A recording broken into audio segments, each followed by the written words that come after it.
Powered by the Montana Television Network. This is the Noon News from Montana's news leader. Good afternoon, and thanks so much for joining us on this Monday. I'm Aja Goare. A Lodgegrass man is dead after he was shot by an officer with the Bureau of Indian Affairs. The mayor of Lodgegrass says a woman called authorities around 7 p.m. Sunday to have her grandson removed because he was intoxicated. The officer responded to a home near the intersection of Main Street and George Street. That's where the man reportedly came out armed with a hunting knife. The mayor tells us as the man stepped out onto the porch, he was shot several times by the officer. The FBI, BIA, and Bighorn County Sheriff's Office all responded to the scene. We're told the man killed by the officer is a Lodgegrass resident, about 36 years old. An emergency meeting was called last night. The names of the officer and the man killed were not immediately released. Federal authorities have declined to comment. The adult film star who claims she had an affair with President Trump is expected to be in court today, along with the president's personal attorney, Michael Cohen. CBS's Wendy Gillette reports. A federal judge in New York has ordered President Trump's personal attorney, Michael Cohen, to attend a court hearing this afternoon. Federal prosecutors and Cohen's defense attorneys will be arguing today about how FBI seized material should be handled and whether the information jeopardizes attorney-client privilege.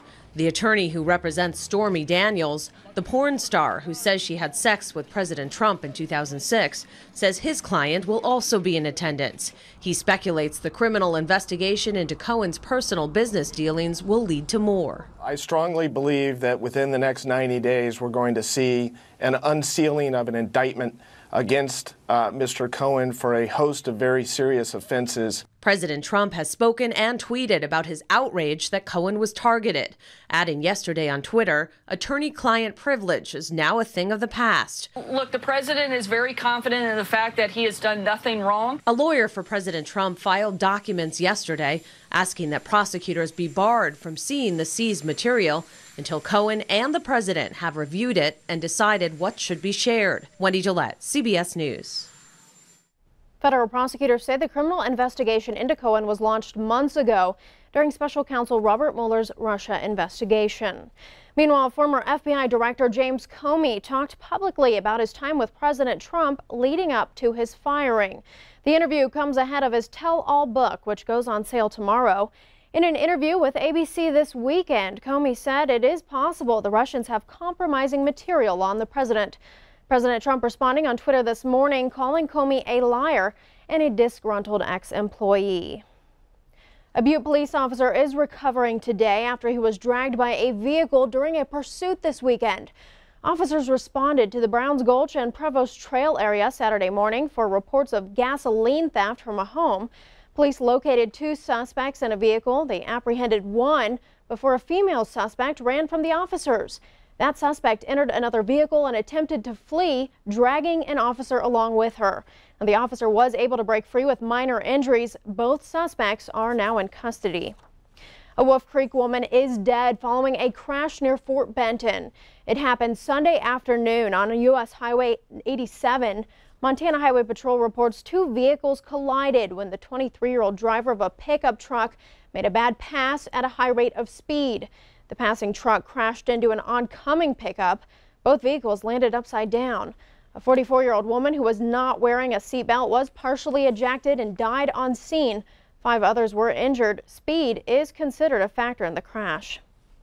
A house in Lincoln was knocked off its foundation this weekend when a propane leak caused an explosion. Lincoln volunteer fire crews were called to the area Sunday for a structure fire. Firefighters managed to put out the flames quickly, and thankfully the home was empty at the time. Authorities found the explosion was caused by a propane leak. Officials tell us the house was knocked out of its foundation and the walls and doors were blown out. No injuries were reported. Gun rights supporters gathered at the Depot Park in Kalispell this weekend to rally for their right to keep and bear firearms. High school students helped lead dozens of Rally for Our Rights events across the country Saturday.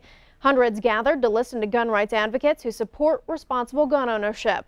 People carried signs that read, "Disarming me will not protect me." Columbia Falls sophomore Bridger Gold was one of the speakers. He told the crowd his Second Amendment right is under attack. The youth-led rallies come in response to the anti-gun violence rallies and school walkouts held after the Valentine's Day shooting at Marjorie Stoneman Douglas High School in Parkland, Florida, which killed 17 people.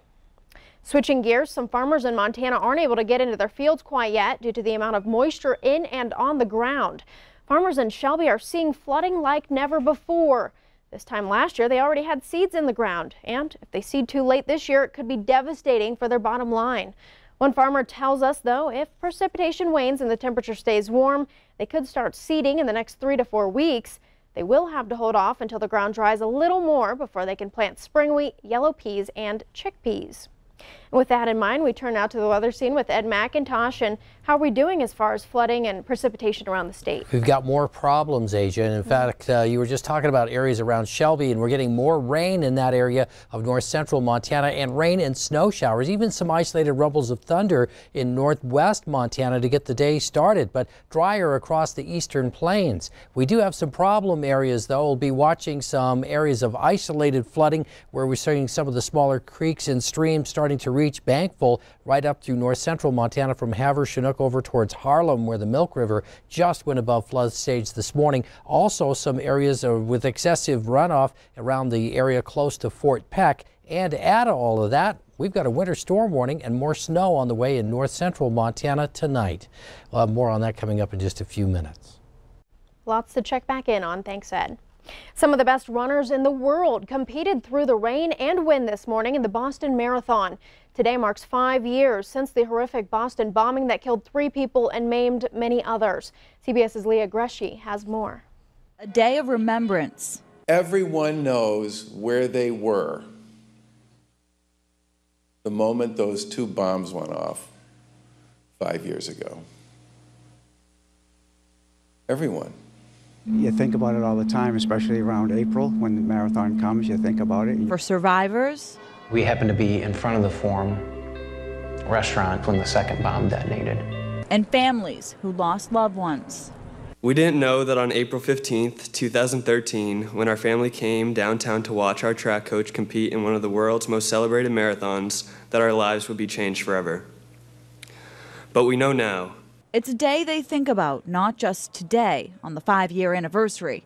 For those who lost someone,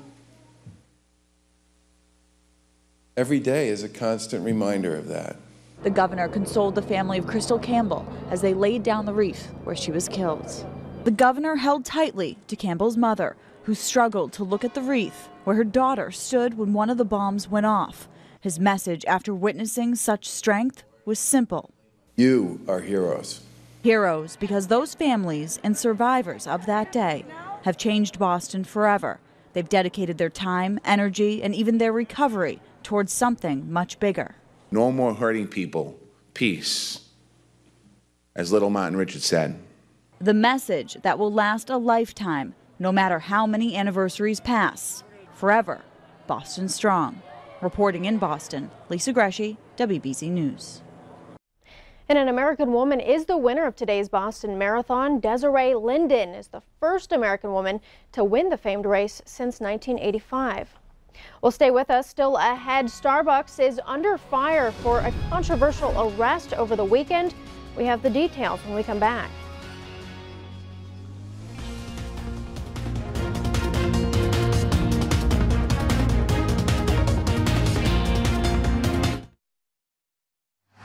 You're watching MTN News with Aja Goare, Storm Tracker weather with Ed McIntosh, and farm and ranch news from the Northern Egg Network. This is the noon news on Q2, Montana's news leader.